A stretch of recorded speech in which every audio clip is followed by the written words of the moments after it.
back to Scotland's premier Fife-based podcast, Fife Club. As always, the first rule of Fife Club is... Whoever you are, wherever you may be, whatever you're doing right now, talk about it. Talk about Fife Club. Wow. Oofed. That was dramatic. Yeah, that wasn't planned all day, right? I was going to say first rule of Fife Club is when Mark's not here, we talk about him. Let's bitch when Mark's away. Sounds like a good plan. Aberdeen were having a fantastic game tonight. Lovely. I don't know what that means. But I've got to say, I do actually have one new rule this week, and it's this. Please, dear good people of Fife, don't leave Fife. It's not worth it. God hates you. At least that's my experience anyway. Did you have a nice holiday? Do you want to ask me that again? Well, right, when I say... We had this chat last week.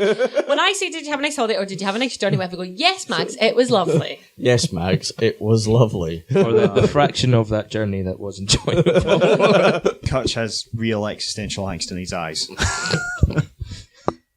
It was just mental. Just how stay in Fife. There's nothing outside that's really all that.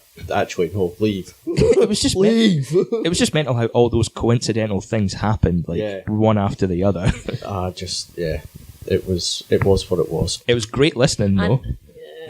And after all those coincidences and accidents that happened, you still had to go and stay at Lizzie. I still had to stay with Lizzie.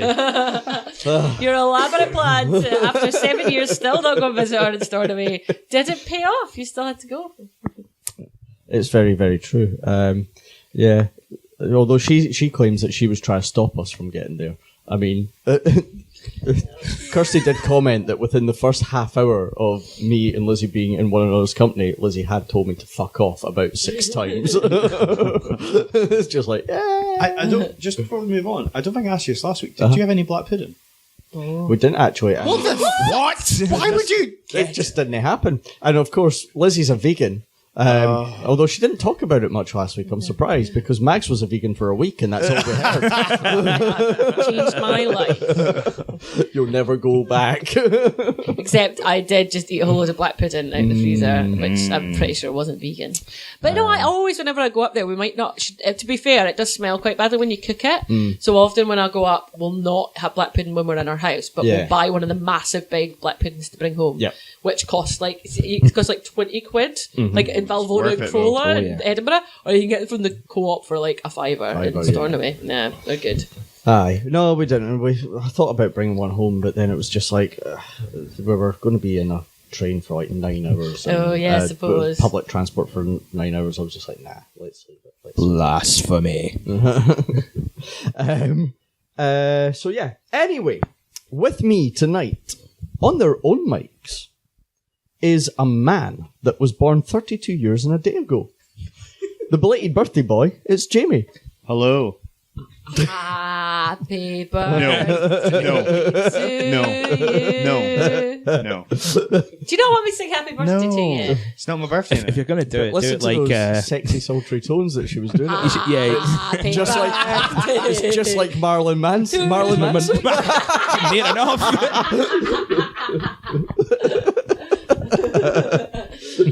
Anyway, as you can I was hear, wondering why Max was wearing assless leather chaps.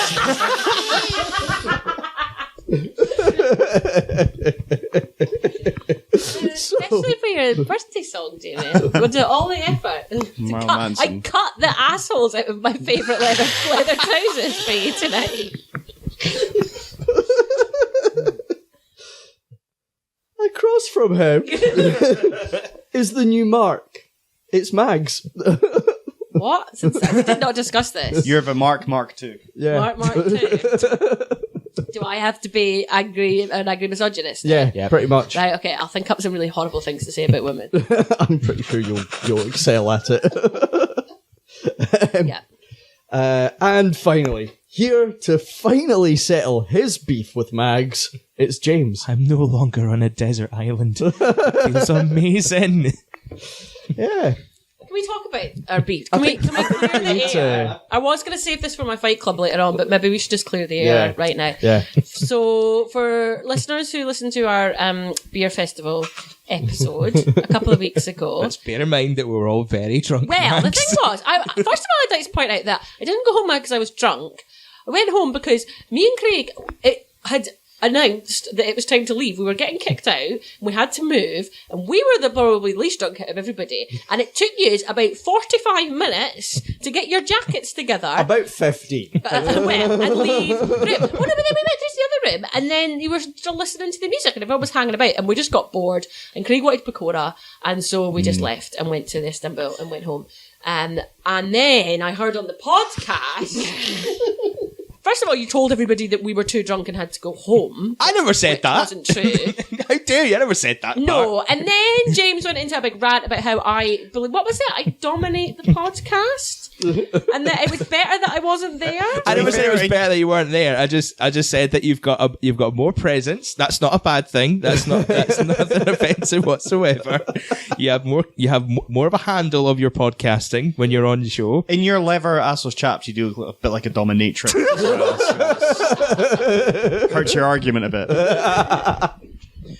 And I also like to say in my defence, I did come on singing REM. That wasn't the best start of my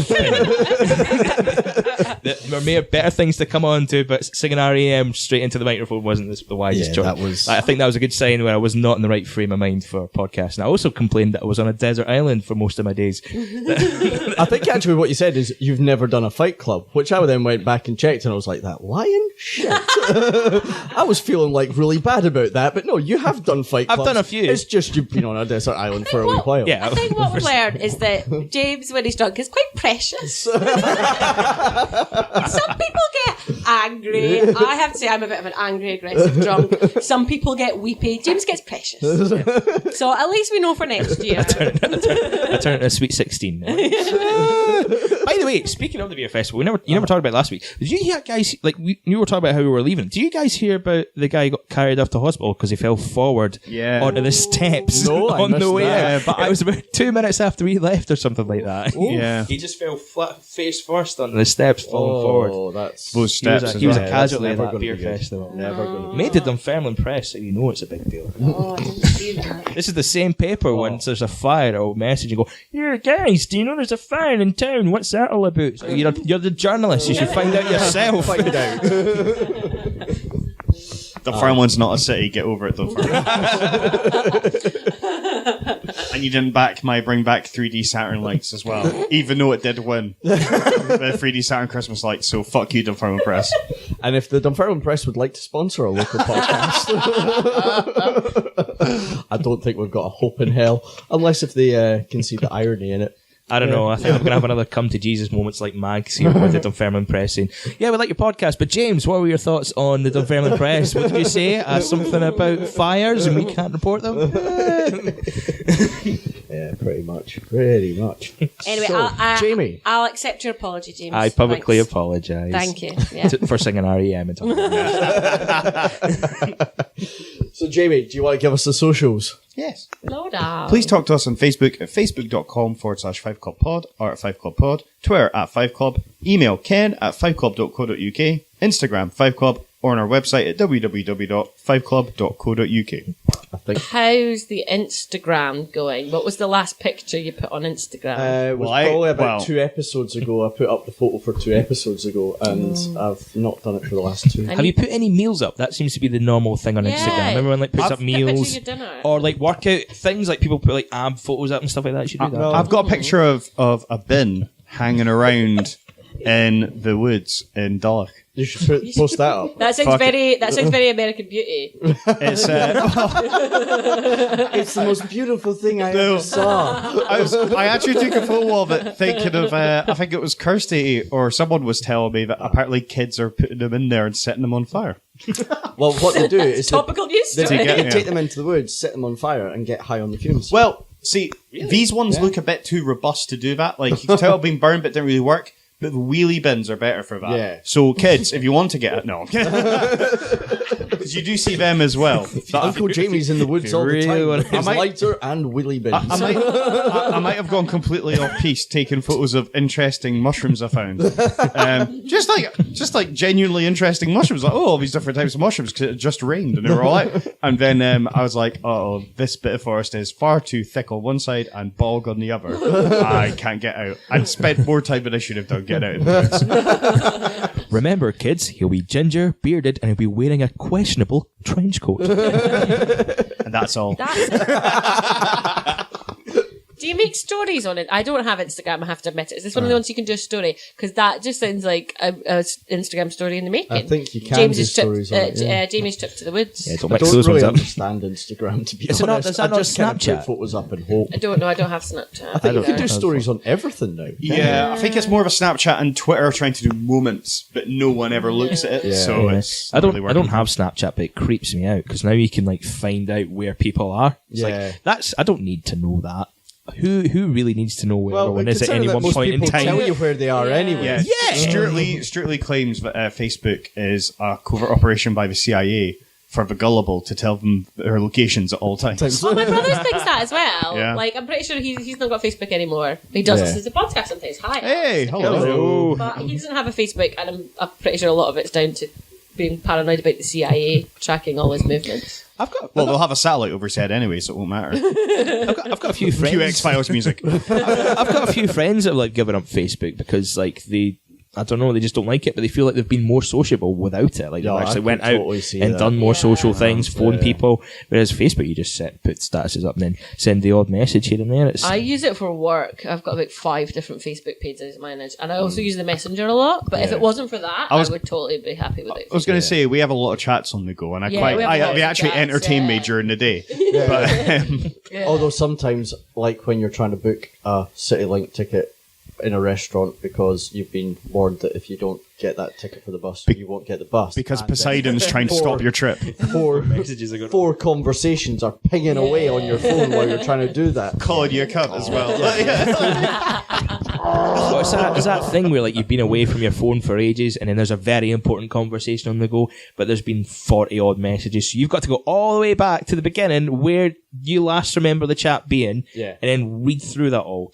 Oh, I don't read through them. I just actually put it like, I tell know me. you don't read through them because the amount of times there's important information and you come on and go, so what's happening? Yeah, I'm too important to read through all those messages. Just tell me what I need to know. Like, I have been tempted to do that from time to time. Yeah, to say, look, just do what's it. the latest?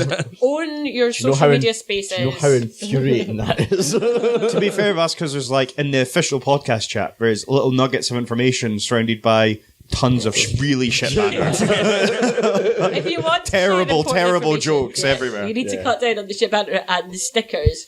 It went a bit sticker crazy at one point this week as We well. found Cutch introduced Rick and Morty stickers that I didn't know existed. So that was. I just found them and was like, Although I am a bit ashamed to say it on the podcast because if you look on the internet, almost all Rick and Morty fans fans are arseholes. are complete Yeah. cunts. But maybe that's I just think because it's- we I are think it's- complete cunts. Well, no, Did you I think it's all the Mortys. I mean, I'm a real Rick.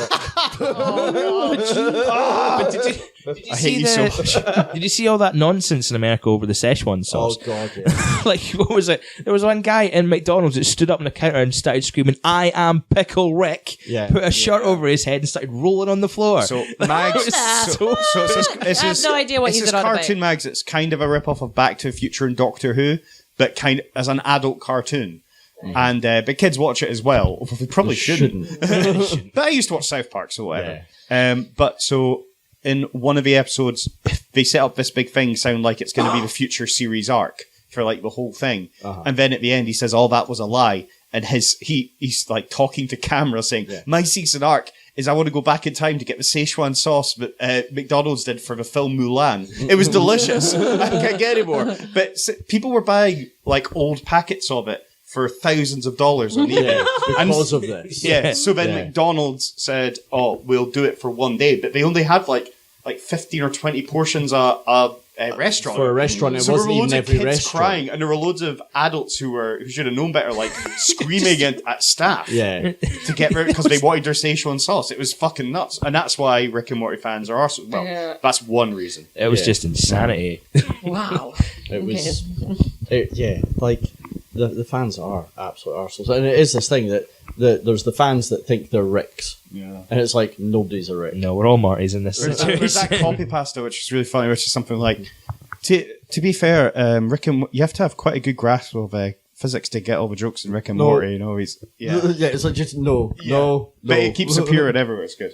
Oh God! But it's used now as a joke against these people. Yeah. So it's good.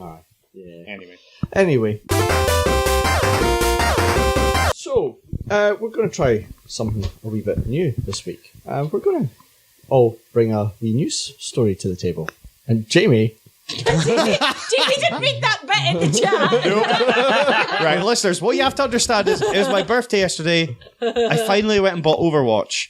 And apart from coming here and Cutch and his lovely wife cooked me some pheasant and duck ragu, other than that, all I've been doing since is slept a bit and played Overwatch solidly.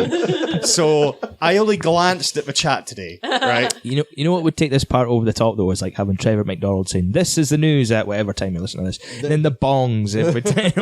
Yeah, You guys go first. Yeah.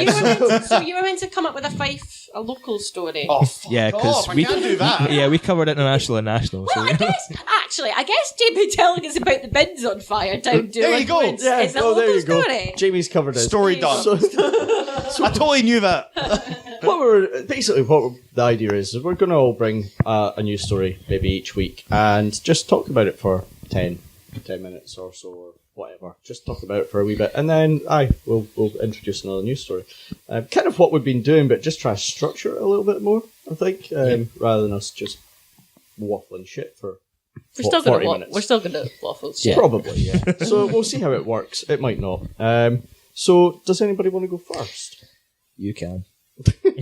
Two can. I'm too cad. No, the only thing is, we're talking about stuff that's news now, but people might not listen to this until Friday. a week's down, or a few weeks but down that's the fine. road, It doesn't and it's matter. not We're really just- news. We're just talking about something. That's We're like our last interest. week tonight, but better. Yeah. Okay. The John Oliver show. So, But better. You heard Johnny Hollywood. We're going after him, are we? Yeah. No one is safe. That sounded more sinister than I thought it was going to be. right. Well, my news. Do you want a drum roll, or does everyone know about the news? Because the news already happened. Okay, tell us. My news is that Scotland banned fracking yesterday. Actually banned it. We actually, They didn't dance around we it this time, did they? agreed. We agreed. Parliament agreed to actually ban it. Right. Still need to do the technicalities yet. Yeah. But that was pretty good. It was a pretty good day. Yeah. People were pretty chuffed about it. Because So why didn't they do that in the first place? that's a good question, Cutch. Why didn't they do that in the first place? So basically, the Scottish Government announced about a month ago, in fact it was before recess, so about 3 weeks ago, that they were going to ban fracking, but then didn't say how they were going to ban fracking. Okay. So there was generally a cautious welcome. I mean, the SNP were like, "Wow, we've totally done this," and then Labour was like, "Wow, we thought of it first." And then Monica Lennon was like, "Of course, it was all my idea all along." But at no point. So when the Scottish Government made their initial announcement, they didn't explain how they were going to do it. So there's a lot of people quite cautious still, wanting a bit more detail, wanting to know. They just said that initially that we were going to extend the moratorium. Okay. But by its very nature, a moratorium is a temporary thing. You cannot have... They actually said, it was Paul Williams' statement said, we shall extend the moratorium indefinitely. Yeah. So you can't have an that's- yeah, that indefinite doesn't- moratorium. It's like a complete oxymoron. So we've been It asking... felt like that gave them enough wiggle room. Yeah. I think, to be honest, I think they'd be pushed into announcing it early because the Sunday Herald had ran a big article on the Sunday saying the government's going to ban fracking, and I don't think they were, and so they totally like shit. We're going to have to do it now because the Sunday Herald says we're going to do it. So they announced it, but they didn't really have the detail ready. But Tuesday this week in the Scottish Parliament, the Parliament as a whole agreed to a number of amendments from the Greens and the Lib Dems and Labour, saying that they were going to incorporate the ban into the National Planning Framework and incorporate it into the energy strategy and demand transfer of powers over licensing and then use that to properly ban it. Awesome. So, and everybody voted for it, including one Tory. Do you want to guess? Let's play Guess the Tory. Guess the Tory. One Tory voted for the fracking ban. Guess the Tory. Was it Ruth? No. It's not Ruth. No, it wasn't Ruth. Who was it? It was Oliver Mundell. Oh, right, really? Son of everyone's second least favourite Tory after Ruth Davidson. David Thingy-ma-bob. Mundell. David Mundell. Yeah. Nobody really knew that was going to happen. And he abstained for all the amendments, but then voted for the final thing that went through. I actually think he's a clone of his dad. They're so similar. It's a bit They freaky. look really... Oh, he's quite tall. Yeah, he's taller than his you dad, don't really yeah. expect that. Yeah, I've not met his dad, but he's quite tall. And you're like, he's all... Okay, no, I'm not going to say what I was going to say there. Check yourself. Check myself, yeah. But yeah, so he'd said apparently there's one place in his constituency that's at risk of fracking, and he promised his constituents during the election campaign last year that he would support their quest for a fracking ban, and he did. So it's not often I say this, but good on Oliver Mundell for doing the right thing. Standing up to what he said, yeah.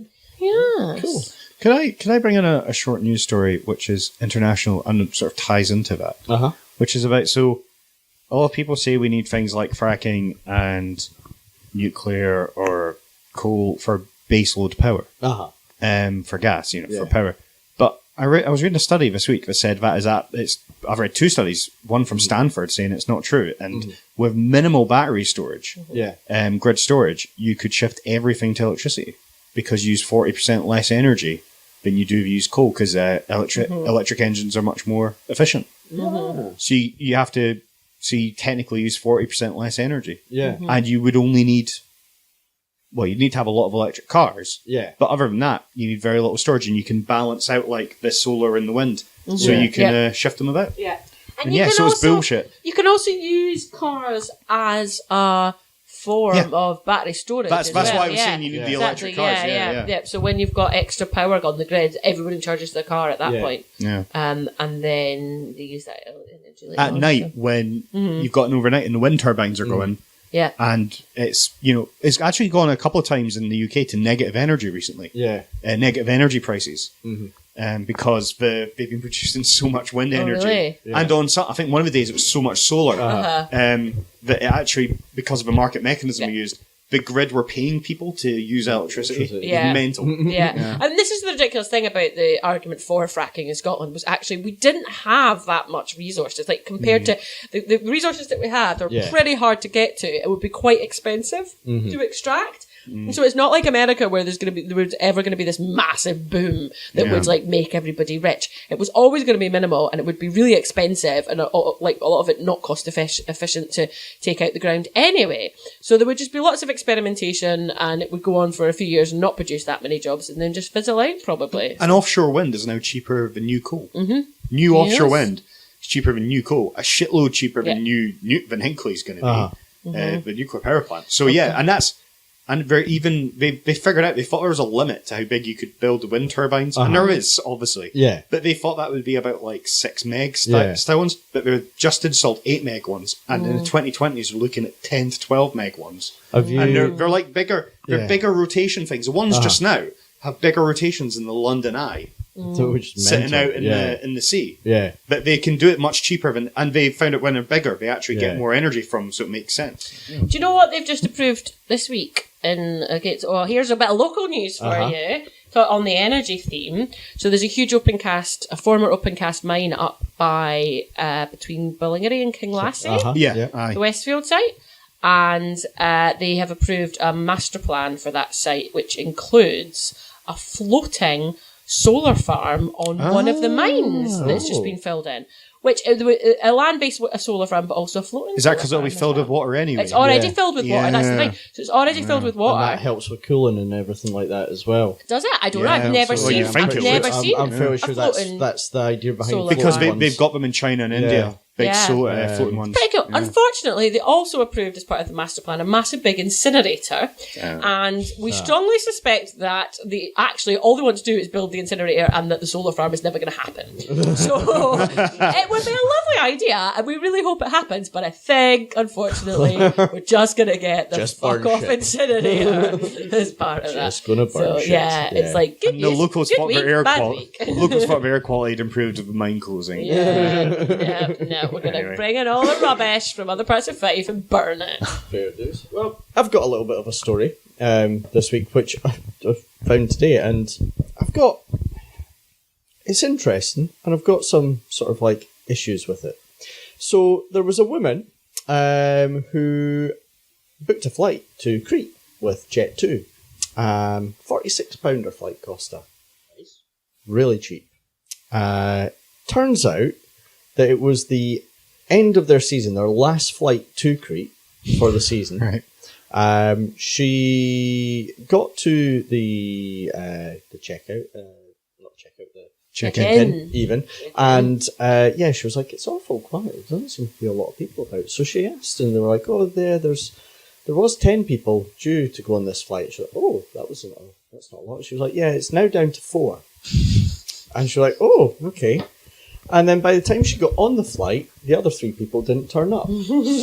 So she was the only person on the flight on this huge plane, and got one-on-one personal service from the 4 members of staff on the plane and the co-pilot and pilot. The pilot came out and sat with her for about 20 minutes and had a wee chat about what was going to happen, and then went through, and then all the announcements was directed directly to her. They were all best pals by the time they ended the flight. So essentially, she's paid £46 for first class service. Yeah. Well, I'd say VIP. Yeah, private jet. Yeah, it's just private jet. Yeah. That's just bizarre. And can I ask, was this Edinburgh Airport? It was Glasgow. It was Glasgow. Well, they're all the same, aren't they?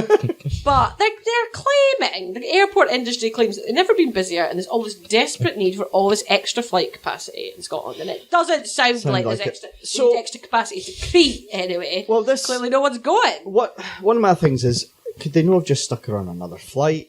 Yeah. Or done something else with the plane? But this is the thing, is that so it was the last flight out, but it was also the last flight back.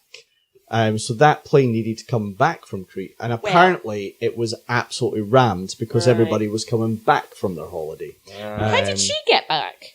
So she's gone out, and she's out there she's a writer, so she's gone out for a couple of months. Oh, so, all right. That's right. But it's just that sort of like, it's like all that fuel, all that, like those 6 people that have had to, entertain her basically. It just feels like a massive waste. But they do this a lot. Like, honestly, they fly empty flights around the country because planes and there are different countries and stuff like that. They need to be. It's like trains.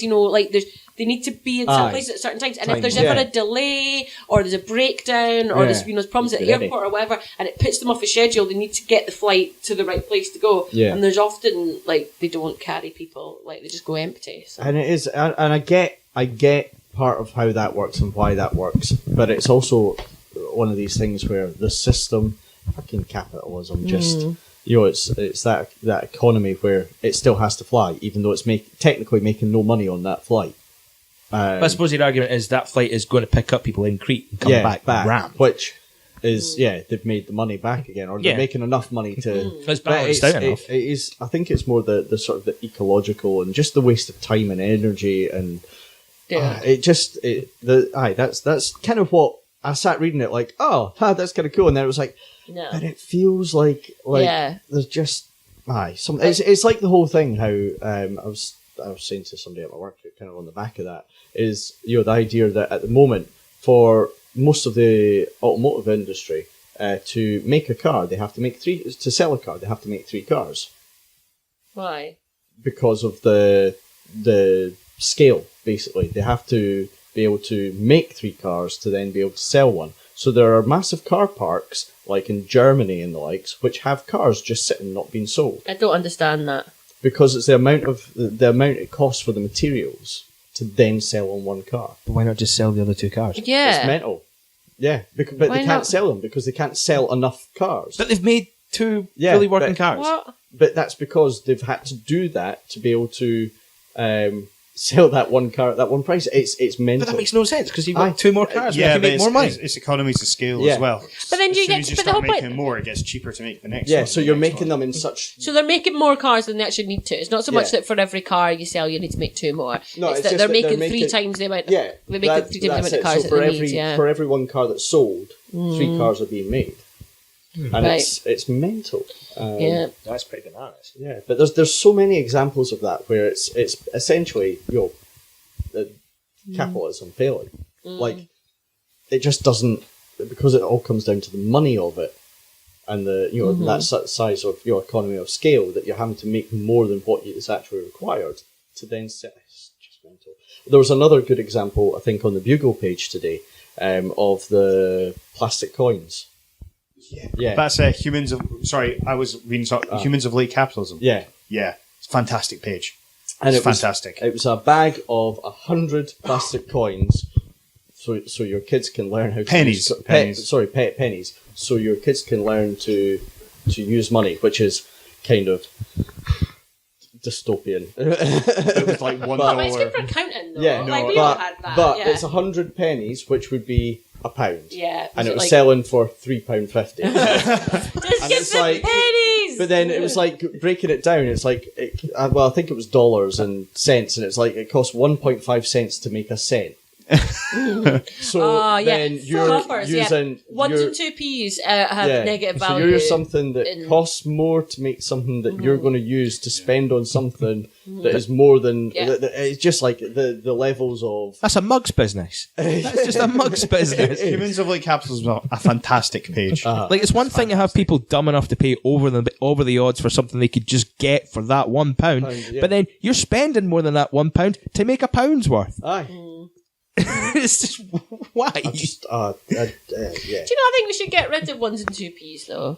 Like a lot of other countries don't. Like in New Zealand, you don't get 1s and 2 cents anymore. Like really? The smallest coin that you get in New Zealand is 5 cents. Yeah, and they round, but they still sell things like $1.99. But then you actually pay £2 for it, or $2 for it. Yeah, I know. Yeah, so they round up or they round down. But there's a lot of stores now here which don't sell things for less than a rounded, a rounded number. But even I think some of the supermarkets don't do it as well. They sell to I think we should. I think we should get rid of ones. I don't know. There's a little satisfaction about taking a full copper jar to like a coin star machine and just emptying that some bitch out and finding out how much you got. And it's there's that little bit of I've got a tenner. I mean, it's not that great amount of money, but still, there's that moment going, the coin star machines take a bit off you. They take 10 pence out of every pound. We did that when we moved house. Craig had a massive jar of coppers, and we went, and there was like 16 quid in it, and then we spent it all on beers for moving house with. So it was like, once we moved all the stuff into the house, then we could drink the beers from the copper jar,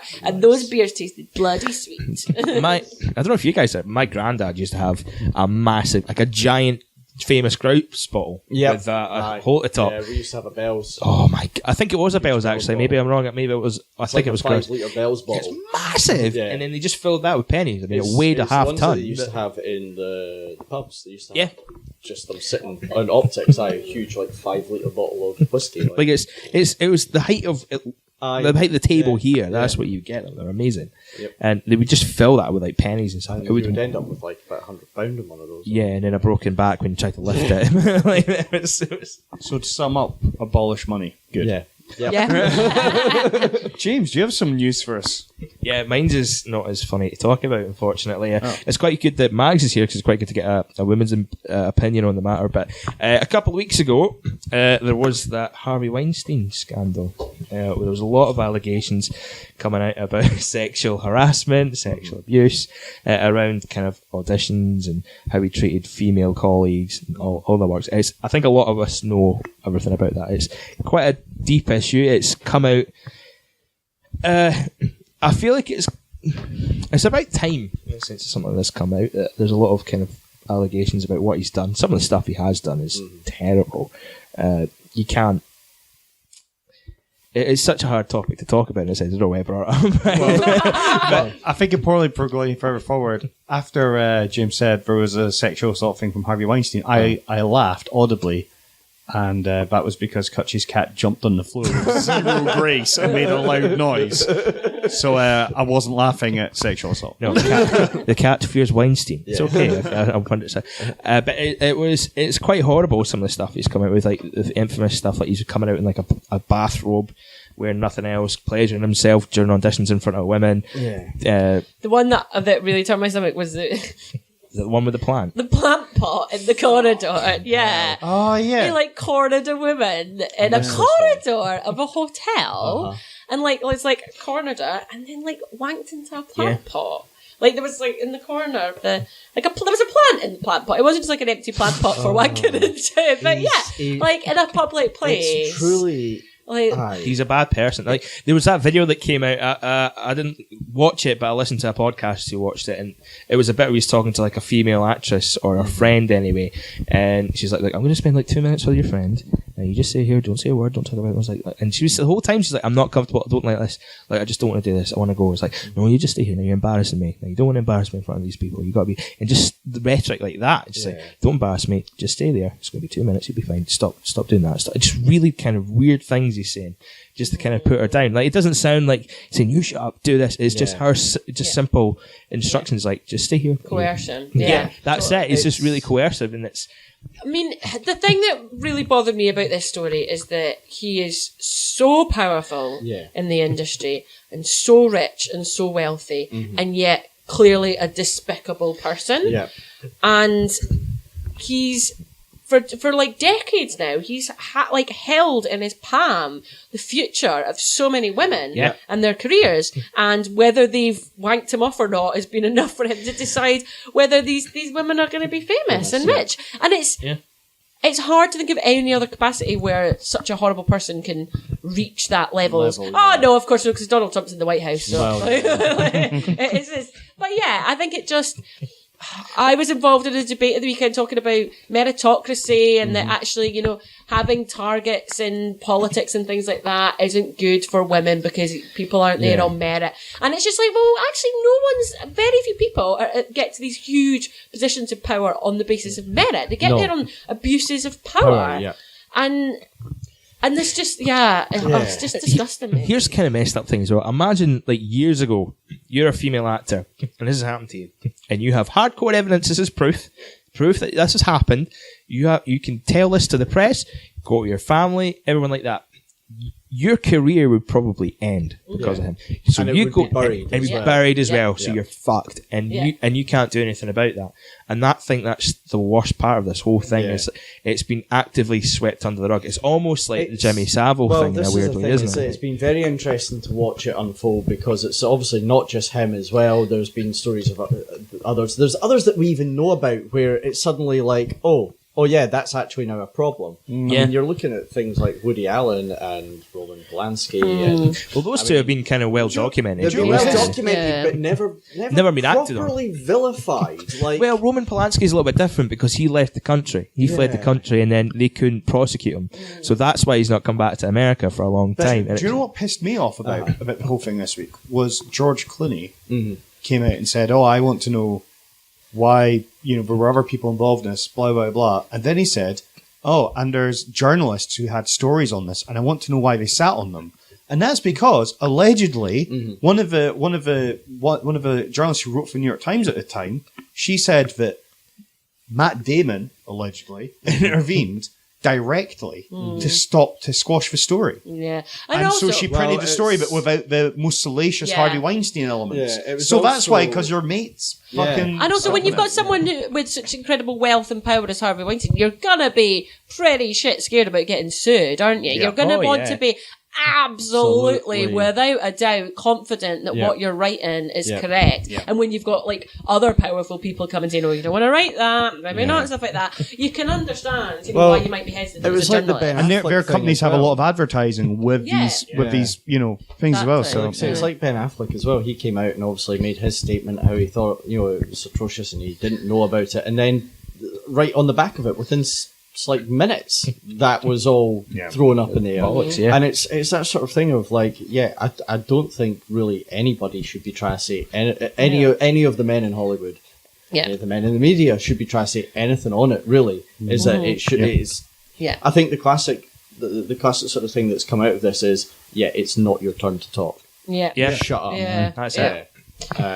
Shut up. Listen. Be humbled. It's kind of sad how the industry's sort of got to that degree where to become famous or to get good roles and parts, especially in Hollywood, you've got to put up with that in a sense. You can't fight the system. You've just got to let it happen. I think that's long been that way. Yeah, it's there was a long been that book way. recently Long, about long been like Charlie that. Chaplin. Yeah. Yeah, Made but that similar claims that he'd come like it's.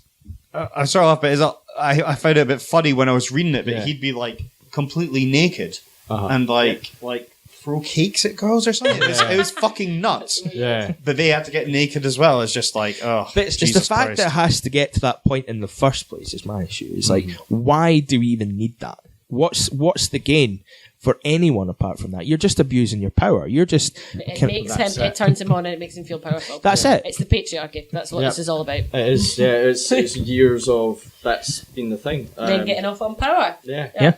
And this is just the tip of the iceberg, as you said. There's lots of other people. Like James Toback just got pulled up for 38 women accusations. Corey Feldman was talking a lot about paedophilia in the industry. So there was the whole thing with Corey Haim. yeah, and I mean that's the thing as well, is that it does feel very much like the U-Tree moment in Hollywood, and there's been a lot of similarities to the stuff that's going on, and well, you know, if it all comes out and it makes for a better, cleaner Hollywood, a more fair Hollywood, then great. I hope so. But the worry is that it's big news just now, and then How long before it gets before it dies under out? the carpet, and that's that. You know, it's, Well, Weinstein was kicked out of the academy as well, so that'll be interesting. But then it's like, well, okay, Weinstein's been kicked out of the academy. Who but else? How many more of the people that have chosen to kick him out should be kicked out too? Like I wonder how many will look at the books and just be like, "Oh, we're kind of losing how much? We gotta keep those guys in." That's kind of a sad thing, and it happens locally as well. Like, it worries me. Like that's the sort of industry now where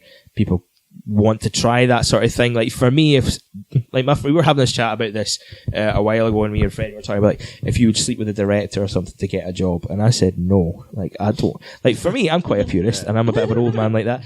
It's like, you know what? I'd want to get a role because I'm good enough, and I've worked hard, I've done it the right way. Whereas like sleeping around or getting put into that situation, I'd feel coerced. I'd feel like I haven't really earned that. And you know what? Like, if that happened to me and I knew that was me coerced to put in a bad situation, I could go speak out about that. I could be done. That they could just put a spin on it and say, look, he's lying. This is what's happening. He's done this. He's done that. It would just ruin me, and it's not worth it. But the scary thing is, it works in so many levels.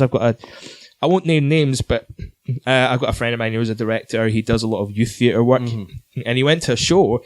I think it was one of his company shows that he went to, and a couple other directors came up and asked him, and they're saying, "Yeah, do you not get like your youngsters to do like favours and stuff?" And he just went, "What?"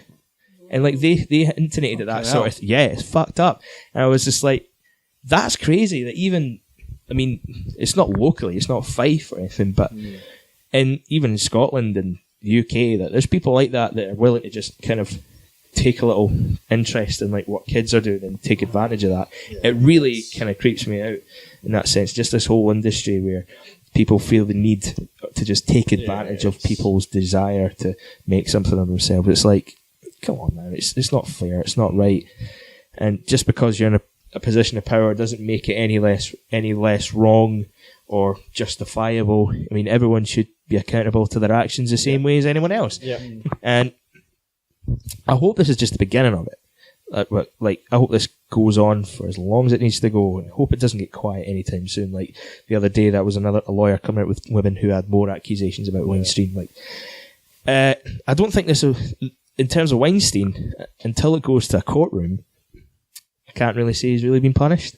Like, he's made his millions. Yeah. He could go home. He's away at a luxury retreat in Mexico being treated for sex addiction. That's the problem. He's a sex addict. Well, put it this way, he could buy an island and just stay there for the rest of his days, and he wouldn't care a bit bunch. Unless he gets put to court and sued the fuck out of him. And jailed. And where's the justice, you know? So hopefully that's the case. So it's a proper... That was a cheery news story, James. I'm sorry, guys. Other thing I was going to bring up about James Corden. While we've got that subject, he came out with that really pish joke about. What did he say? No, I saw headlines saying, that he apologised because he misjudged the feeling of the room. But what was it he said? He should just apologise for being a poor excuse for a comedian. It was just he made a joke. They're bad jokes, shit jokes, and you know what?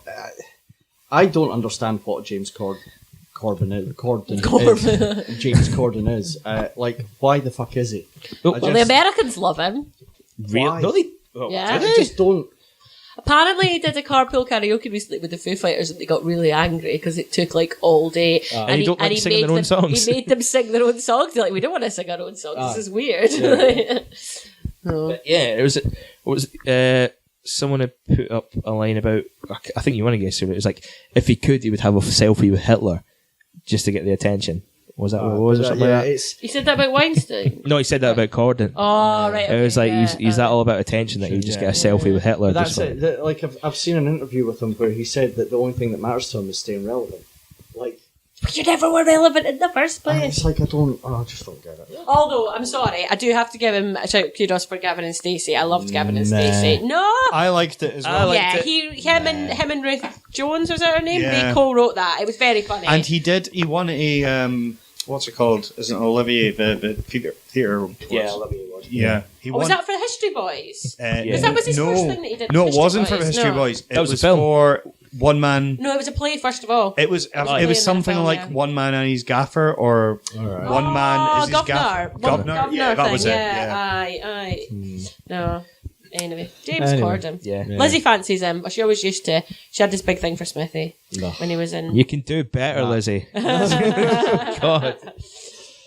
Any other stories, Jamie? No. No. Fair enough. Just sitting on I your might phone have because been- we're too boring. I might have been researching my Fight Club. So I hadn't done that. So I was playing Overwatch all day. Jamie looking at his Fight Club as if he's on the school bus doing homework that was due at 9 o'clock that morning. It's like you knew me back then, James. We all done it. Classic. Welcome, one and all, back to the specially constructed imaginary nine-sided Nonanagon for another Fantasy Fight Club. I suggest you all settle in, for we have another tremendous fight card for you good folk out there tonight. If you're not familiar with the format yet, then I shall explain. Each of us pits two fighters into the Nonanagon to battle. These fighters can be anyone or anything. We then mull over their faults and merits and how we think the fight would go. We then all decide on a winner. Let's get ready to Rumble! So, who's got a fight for us? Absolutely nobody. Oh, we've done well this week. You know what? I'll start. okay You know what? then. I'll start. I've got a humdinger. You know what? This is essentially the Halloween episode because it's Halloween next week. So I came up with a cunning tag team fight for you lovely people. So we've got the kind of olden days horror movie genres, and we've got the kind of mid-90s, late 80s, mid-90s sort of story. So I thought, what if we paired two from different eras? So, in the blue corner, I'm going to have Freddy Kruger and Jason Voorhees versus... It's a tag team match. versus Dracula and the Wolfman. Ooh. This is interesting because, assuming that we're completely real, Yeah. Freddy Krueger can also live in nightmares. Yeah. So I'm going to go early on this and say whoever wins, even if you win, Freddy Krueger will haunt you in your nightmares yeah. for the rest of your life. So you're fucked anyway. Kruger wins. Yeah. Well, if we have it in the confines of like 12 rounds, No, but that's no. come on now. I don't know anything about any of these people. You don't know anything Freddy about... Krueger's not the even- guy with claw hands, like knife hands. Wait, you don't know even that- know anything about Dracula? Well, I He's know a that, vampire. I know that it was written by Bram Stoker, who was actually Irish, not Romanian. Yeah, I've been to Transylvania. Based on Vlad the Impaler. Yeah, Yeah. but I don't know who those other people are that you said. Not even the Wolfman? Is he a man that's a wolf? Yeah, he's a Jack werewolf. Nicholson. Pretty much it. Okay. Or Javier Bardem? Did he play Is it a film? Or was it... No, what was it? It's- It's a learn- film that's been remade every 30 years, basically, for like a century. So, But as you see, if you've learned already, James, when you do Fight Club with me, I know nothing about films. We didn't have a video player until I was about 14 growing up, and our telly, you had to turn the button to tune it into the different channels. So I've missed all the pop culture film references of our youth. See, I would accept that as an excuse, but this is 2017 and Google's about. Also, I have a problem with films because you have to be quiet for an hour and a half. Sounds like and I find that Beatles really about. difficult. No, I've always had an issue with being quiet for the duration of a film, so it has to be a really good film for me to watch it. I suppose, like, if going back to the fight, I suppose if you're going to go from like a stamina point of view, Freddy Krueger and Jason's got quite a bit of length on them. you don't really see Jason go down for the count. No, that's a good point. Yeah, that's the thing. No matter what you do to Jason, He just gets back up. Just get back up. Yeah. I'm trying to think of a fighter who's similar, but Do you think? Are we talking about He's like the Korean Jason zombie of horror Orange? films. Or Jason and the Argonauts? Or No. which Jason are we talking about? The hockey mask Donovan. and machete. Jason Donovan. Jason Donovan's one of my favourite That would be- Jasons. Yeah. Imagine throwing him into that mosh Okay. pit. Holy moly. I was but he thinking. wears a hockey mask and has a machete and kills people. Basically, What's happened to Jason Donovan? the years of not being kind Oh to my Jason Donovan. god, I know I had a drug problem, but really? Yeah, that stab to the chest is especially for you. What I was thinking is, Freddy Krueger's like long fingernail knife things. Yeah. Would they work like a eye poke. So illegal under unified rules. no, like a steak. Oh, That's a good. Maybe No, if because they it's give a got wee- to be Jack. It's got to be wooden, is it not? it does. pretty sure Wooden it's- or silver. I've got a question Yeah. about the vampire because this will change. Yeah. Is it like Nosferatu vampire? Because it's an Yeah. old vampire. Or are we talking Or like is it- Blade rules or Buffy rules? Yeah. You know what? Let's go Buffy rules. That probably Buffy rules. Let's make it Buffy rules. interesting. So then it's pretty much anything sharp. yeah. Yeah, silver. They don't like Yeah. silver in Buffy as well. Yeah, So yeah. if the blades were made of silver, Ah, right. then Straight through the heart, and you're to blame. yeah. Give dust a bad man. I'm actually gonna take because Dracula and Buffy can turn into a bat Yeah. in the one episode. Yeah, he's that's in. true, yeah. So I'm gonna say whatever team the werewolf man he'll be keeping them busy. Or Dracula will turn into a bat, go behind them, and then suck their blood and Ooh, kill them. that's a good one. Because they'll try punch you, he'll just turn into a bat and be behind them. Does Freddy Krueger have blood? Well, we'll find out, won't we? Point. Or does he turn them? He has super strength, so he can just rip them in half. Does he turn them? Oh, he can turn them. Yeah. And then he's take the whole stadium. Yeah. That'll be a time. That's my actually- answer. Yeah. Yeah. I think that's where I'm going as well. It would be Dracula. And then sucks Freddy Krueger's blood. Kruger turns heel and takes out Voorhees. That'd be an interesting one. Mags? I abstain.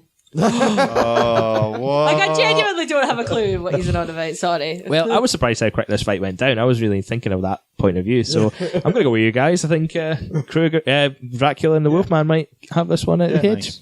And I think, well, Wolfman would probably, that would be the start to the Although that being said, if- vampire-like in war. Oh, god damn it! I knew you were going to... Kate Beckinsale would turn They're up. such bad films. The first one's okay. The rest are terrible. although that being said, if like one of them came up with a tennis ball, you know the game's over, isn't it? It's like, here, boy, fetch. I was just going to say that. There's that, one like, or two I know ways. nothing about these people, but I always vote for dogs. Any team that has a dog on it wins. So Vampire Wolfman definitely gets my vote. There we go. Unanimous. Cool. I've got one for you. It's kind of on a similar theme of, Halloween, of nightmares and horrors. It's the Battle of the Hollywood Toms. Tom Cruise versus Tom Hanks. Ah, that's a good one because they're a similar era, really, aren't they? Yeah. Like they peaked in the early 90s and have just kind of faded away a bit since then. Don't know about faded away. See, Tom Cruise is quite like They're both very powerful men in Hollywood these days. yeah. Well, Well, is Tom Cruise as powerful as he likes to think? I think he is. I don't know think that so? mummy film. I got the feeling that he was a bit of a laughingstock these days and was just putting all his attention into Scientology. No, I think No? he's Still got powerful. a lot Is of he? sway. Yeah. I think But not powerful enough to save the Mummy movie at the box office. What are you talking? No, fuck you. I think that was just a terrible film. Yeah, that Dark Universe is But that's why he done. was in it. Because we're like, oh, put Yeah. Tom Cruise in, it'll do well. It didn't. And how they started it all off with the new logo for the Dark Universe, this new multi-film universe that we were going to do, where it was all the sort of the old Hammer horror and everything like that. And yeah, basically it's dead already. Can I ask a question? Is it actually Tom Cruise versus Tom Hanks? Or is it Tom Cruise and Tom Hanks, like Shang Tsung in Mortal Kombat, constantly morphing into different characters that they've played in films? Yes, entirely. That is Brilliant. it. Because they've probably got about the same sort of like roster. Yeah. Well, I don't know. Like Tom Cruise is usually a quick starter, very fast-paced, action-packed, whereas Tom Hanks has a little bit more staying power. He can last a bit longer, you know. I think he would But I would go the say, distance. I think Tom Hanks is a lover, not a fighter. So, Yeah. Especially Yeah. like as Forrest Gump. We've done a Forrest Gump fight once before, did we Although Saving Forrest Private Gump Ryan, versus Donald Saving Private Ryan, he does take care of business in that. I've not seen that one. And you've got mail. He's always. You're a lover, not a fighter, though. That's the thing. You've got mail. I haven't thought about that film in a long time. You've got mail. The Sleepless in Seattle sequel or redo. Make email sexy. It's like, oh. Wherever he does, he has to avoid being Woody from Toy Story. Yeah. Tom Cruise could just go, and he's coming, and he stops, and that just leaves him wide open. That was the first internet dating film. Yeah. Major one, anyway. Yeah. Fucking hell. What other ones have you seen since then? None. It sparked off a huge genre. I can't remember the last time I saw either of them in a film, to be honest. Well, there's I'm thinking, like Maverick versus his character from Big. See, I was going to say there's a distinct height. There's already a distinct height advantage because Tom Hanks made a wish to a machine gypsy and turned big. That is true. We have to consider that, first of all, Tom Cruise has never made a bad sci-fi film. I don't think The Mummy's sci-fi technically. No. War of the Worlds. That was good. I'll defend that film. Yeah, no, I like that film. I'll defend it. Do you think it was good? Yeah. I do. I actually do. I think it's a real good film. But apart from that, he's also like a really good climber. Like genuinely a Yeah. great climber and like quite fit and does a lot. Not all his own stunts, but he does a lot. He's like almost 60. Is it that scene from that scene from Mission Impossible 2? Yeah. He's just like hanging by his fingers and he just goes, "Yep, I'm just gonna fall up here, no Yeah. bother." He did that as well. Yeah. Yeah, he did. Like without without a net, anything, yeah. without a net, and the director was losing his shit. The Shit, producers were like, "If he dies, we're gonna get sued to forever." But but he's got this sort of physical fitness about him, and he's got a lot of crazy self belief because he's a Scientologist. He's mental. Whereas so. Tom Hanks is a bit of a rounder, portly old man these days. I think. Yeah. I always imagine Tom Hanks hanging out with Morgan Freeman on a porch, sipping lemonade. He's growing old a bit more gracefully than Tom Cruise. Yeah. Although I have that thing where the whole Philip Schofield thing about Tom Hanks, I think there's something. He's too good. Too golden. The golden boy of Hollywood. I think there's some skeleton. The next Weinstein. I don't want to Worse. Oh, it's going to be something. It's not going to be. It's going to be something weird. Yeah. Something Yeah. weird. I really- Schofield. Yeah, I'm talking about. He's fucking weird. I don't want to go back to Gordon the Gopher. That was some dark places we went to. It's something like that though. I think Schofield's got something dark. What was that film we done with the dog? K9. No, it was Turner and Hooch. Turner and Hooch. Yeah. Oh God, can you imagine? Yeah. So I'm calling it, Okay. and I'm going to take Cruise. So- Yeah, I think I'm going to go for Cruise as well. I can't back a Scientologist, I'm afraid. And I find Tom Cruise creeps me out. Like, actually, I think, if anything, I'm the other way. I think Tom Hanks is a nice, like, cuddly granddad figure these days and would actually be, he'd give you a nice hug. Whereas Tom Cruise would, like, try and make you do a personality test. And then after he'd shake your hand, I bet he carries around hand sanitizer with him all the time to, like, sterilise himself after he's touched you. So, yeah, I'm sorry. Just on a matter of principle, I'm going Hanks. I'm going to ask a question though, right? If we're talking about them morphing into characters and they were morphing into sort of like similar characters. Right. Yeah. Ethan Hunt versus Robert Langford. Robert Langford. What was that? Inferno. Angels and Demons. Da Vinci Code. You'd have to give it to Ethan. Ethan Hunt. Yeah. Because Ethan Hunt wouldn't give you anywhere near as much exposition while running. Exactly. And that's- He'd just tell you what he's thinking. Yeah. Yeah. So And you'd know what he's about to do at every second. Yeah. Whereas, Robert Langford will run away from everything while given massive amounts of plot. Inferno was so bad. Although I think I'm going to go with Mags on this one. I think, as you say, there must be something hidden behind Tom Hanks that we don't know about, and he is a cunning man. He's got all the experience known to man. I think he's got enough in the tank to take out Tom Cruise. Stop trying to mend bridges with Mags. We know you hate it. It's okay, it's getting there. It was either that or the rap battle, Jamie, and I've got no rhymes to give. I'm a hippopotamus. My lyrics are bottomless. Dropping off the top of his esophagus, glowing like phosphorus. No, mine was a Flight of the Conchords lyric. That's Oh, is it? Okay. That's the rest But of then it. you're meant to then wait for ages because after you say my lyrics are bottomless, you then forget your what. You've just ruined my one rap battle line that I had. You ruined it, baby. Right, moving on. Do you want to hear my battle? Yeah, let's go for it. A bit tired, but I thought one earlier on. So we were watching Bake Off last night, and then afterwards an advert for the new Nigella Lawson cookery program came on, and I never knew that my lovely boyfriend was so into cookery programs. He's got very excited that there's a new Nigella Lawson cookery program coming on, and he's promised me he's going to watch all the Nigella Lawson cookery programs, but I can't watch them with him because he's going to learn secret dinners that he's then going to cook. So that made me think about Choke chicken.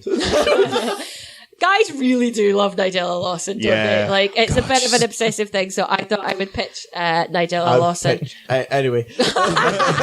just walk into the room and say, "How was your evening?" He just looks at you with a look of guilt and shame. Got to cook me dinners on the back of it. He's not allowed to just watch it without getting recipe ideas. Sweaty palms.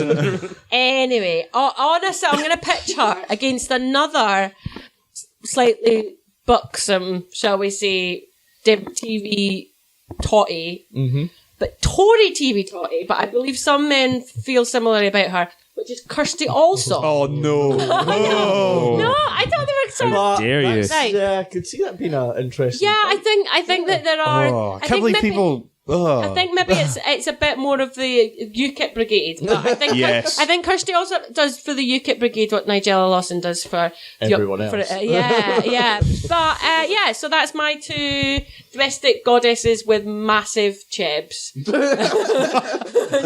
It's the theme for the fight: Nigella Lawson versus Kirstey Allsop. I can't get over that. Like, everybody likes somebody, but I can't believe that she's like. Loads of people really fancy her? Kirstey Allsop. Yeah. So, Yeah. It's a you thing. could imagine there being like a Tory. She looks like a right bunny boiler, though. Why would you even want to deal with I don't know that? about that. She's got a bit of a mummy will look after you type thing about her. Like, She's too posh. She's too Tory. Too. Too posh, but thinks she should teach people how to live on a shoestring. Fuck her. Fuck her. Fuck Jamie Oliver. Fuck them all. You don't know what a shoestring is. so what about Nigella? Nigella, she would win it. Oh, definitely. Every day Nigella of would the be week. coked out her face as well. So What is it? Why do guys fancy Nigella so much? I don't know. Is it that she would feed you cake and then have sex with you? well, I don't know about that. No. It wouldn't be cake. It would be really nice Italian food. Yeah, Yeah. and cake, And and She would make you a sandwich, but a proper gourmet sandwich. I think it all comes 3 down layers to, and shit. That'd be amazing. I think it all comes down to the way that the shows are filmed. Yes. Because so brazen, isn't it? it is. It's eyes, tits, mouth, tits, eyes, mouth, mouth, tits, eyes, mouth, tits. Thing that she's cooking, tits, mouth, eyes. That is, Social gathering. Social gathering. Tits, mouth, eyes, arse. Just it's very blatant. That's the other thing. That's the other thing, though. Nigella has friends. Like, when do you see Kirstey with friends in a show? Phil, yeah. Phil, friends, One yeah. friend. And her rotating friends every week on location. That yeah, our new friends that she tries to find a house for, but they always hate it. And Yeah. stuff. There's a bit of sexual tension with Kirstey and Phil, though. Like that's part of the appeal of totally. location. People are watching just for that one day when they just burst open a room and camera walks in and there they are at it. But see, I'm thinking about this, and I think Kirstey might have the strength advantage. Just See, in my head, I think that's yeah. I think she would. I think she's possibly a more emotionally stable person as Well, well. she would also call on the power of Margaret Thatcher. Yeah. Yeah. Would. That'd be like her power up. Yeah. Her special move. Special move. The milk snatcher. And Delia's not. No, I'm not gonna do it. No, I'm not gonna. I didn't finish it. I didn't finish it. You don't know what I was gonna say. I was going to say Delia's not dead, so like Nigella can't really call on her power. Although she could call on Fanny Craddock. Who's the American one? Late woman who went to jail. Martha Stewart. Martha Stewart. Yeah. Yeah. You don't mess with Martha Stewart. Yeah. Don't mess She's with a Martha. hard bitch. She's the Weinstein of the cooking world. I think that. No, it was only tax problems that she went to jail for. It wasn't Do you anything think else. so? I don't know. Martha I think Stewart's she'll probably. I am not saying anything on record that could possibly lead to Martha Stewart suing us. Allegedly. So, yeah, we had a little bit of a technical difficulty there, and The machine blew its load whilst we were talking about Nigella. Yeah, so Quite rightly so. it didn't really miss very much. So what we're going to do is just call it for Nigella and move on. So, Jamie, you've got a quick fight for us. Yeah. So just a little bit of background. This week I've been listening to Mesopotamian legends in audio format while I've been doing other stuff like housework or playing games because I'm cool like that. And so I found this guy, I found a load of channels, but I knew they were mispronouncing some of the things and it pissed me off, like some of the names. So I was like, oh, no, can't listen to that. So then I found a British guy who was doing it called Sargon of Akkad. And I was like, oh, cool, because Sargon's the founding father of like Akkadian dynasties. Okay. So, yeah, listened to it all week. I've been giving him money through adverts, and then I went, oh, he's got another channel, go see what it is. Turns out he's a massive alt-right misogynist who has a separate channel where he does recitations of ancient literature. So, my fight this week is Sargon of Akkad, the right-wing libertarian who's a British sort of podgy guy, pale shit, with an army of the guys from Charlottesville behind him. Oh, right. Okay. Right. Right. Guys so are he's tiki got torches. alt-right back in, right. Okay. Versus the actual Sargon of Akkad, who was the first king of the Akkadian Empire, or one of the first kings of the Akkadian Empire, who actually fucked over loads of cities, invaded lots of places, and has an actual army behind him. Wait, so we're trying to decide who the biggest dick is? Is that what we're trying to say here? Is the actual Sargon of Akkad also a massive racist? Probably. They mostly were back in the day, didn't? No, Well, attitudes to race changed quite a lot throughout time. Yeah, did they have like slaves in Mesopotamia? Did they take Yes, like they other? definitely had slaves. Yeah, But it wasn't. It Was it wasn't based on. race-based? It wasn't based on race. It was just you were a slave. right. I don't want to okay. say it wasn't based on because the history of Mesopotamia is so huge, but the primary thing about it was, especially if they invade somewhere, they're like, "Oh, you're from somewhere else." This is like city states, Yeah. and they're like, now you're our slaves. So they hate everybody, Aye, not just people who are a different colour to them. yeah. It's a bit like being from Fife, isn't it? like, I know that we're Fife. He's actually maybe Sargon might be the basis for Moses, Oh.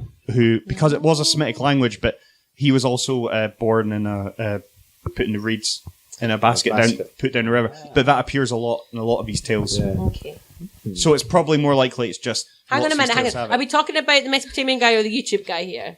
That's the basis for Moses. Oh right, yeah, the Mesopotamian guy. Aye, See, I'm a pro wrestling guy, so I like to try and apply a logic of babyface and heel. Like, who's the good guy and who's the bad guy? he was a libertarian without a fuck. I'm The really- misogynist Yeah, guy without a doubt. Without a doubt, yeah. Right, so we're going that route, right? That helps me out because I was struggling to figure out who is the good guy in this one. Akkad's like the Undertaker. He's just fucking badass. He just did what he did and didn't give a fuck. All right.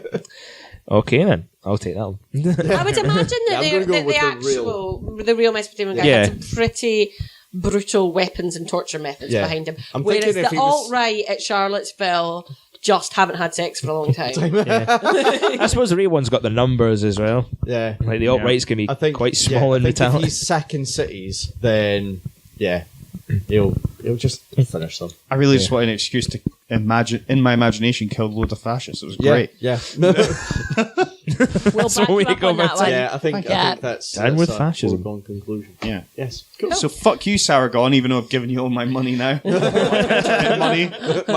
my fake fake Unreal internet money. Yeah. My time. Yeah. That's it. Fuck's sake. Yeah, wasted your time. Oh. Well, and next week you can give us an update about your next Mesopotamian story you're listening to. We would be very excited to And hear. how many more Jamie. alt-right people you've given money to unwittingly. Fuck's sake. You make it you make it a segment. Jamie Brown's Mesopotamian moments. I would love that. But our listeners would hate it. Oh wow, that does sound fascinating. Well, I think that brings us to a nice round close today. Jamie, would you like to give us the socials? Oh, thank fuck, I thought you were going to say my motto, so I don't do a motto. Right, so get us on Facebook at facebook.com/FifeClubPod or at FifeClubPod, Twitter at FifeClub, or email us ken@fiveclub.co.uk, Instagram 5club, or on our website at www.fiveclub.co.uk. Beautiful. And Max, have you thought of anything, like controversial, misogynist, anything like that? to say? I've not been misogynistic enough, have No, I? not We just did a Fight Club on Nigella Lawson as well. You had the perfect I chance. know. I'm sorry, listeners. I just wasn't able to rustle up the level of misogyny that you've come to expect from Mark Penman. But I'm pretty sure I'll be back next week. Yeah, So tune in next week and you'll get you'll get the misogyny. Oh, the misogyny. all the misogyny. Yeah. There we go. Oh dear, yeah, that's not cool. Right, it's that time of the night where I have to ask James what is the motto for us this week. Live, laugh, love, and be aware that you may say passive-aggressive things when you're very drunk and holding a microphone. I forgive you. And don't leave Fife.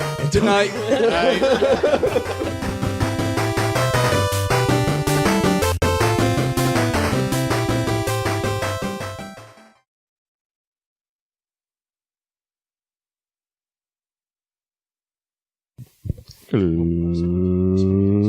Let's get ready to rumble. Let's get ready, let's get ready, let's get ready to rumble. It's showtime. Fox and announcers.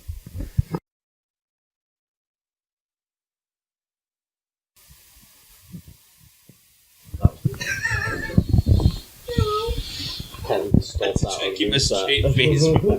We thought there was a baby, so we thought there was a cat in work today because we were saying something going, "Rah, rah," and somebody along the corridor brought their baby in to show everybody. Me and Malcolm were like, "Why's there a cat in here?" And that's an extra. There's a cat.